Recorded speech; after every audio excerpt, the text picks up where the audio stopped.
Last question. Do you guys have competition? I mean, is your competition like a GoFundMe page or just the traditional business model, or are there some that are doing this Yeah, also?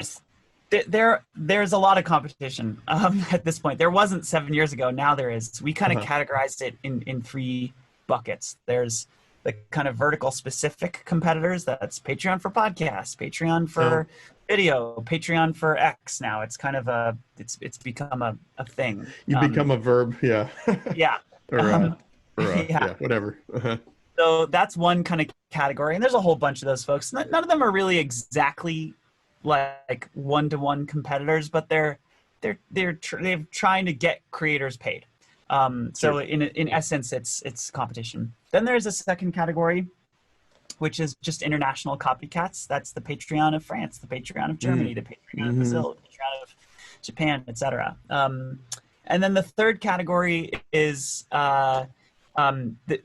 essentially distribution platforms building competitive feature sets that help get creators paid. Now, it's funny. Sometimes people ask me about those and ask me if how I feel about them. Like, I'm psyched.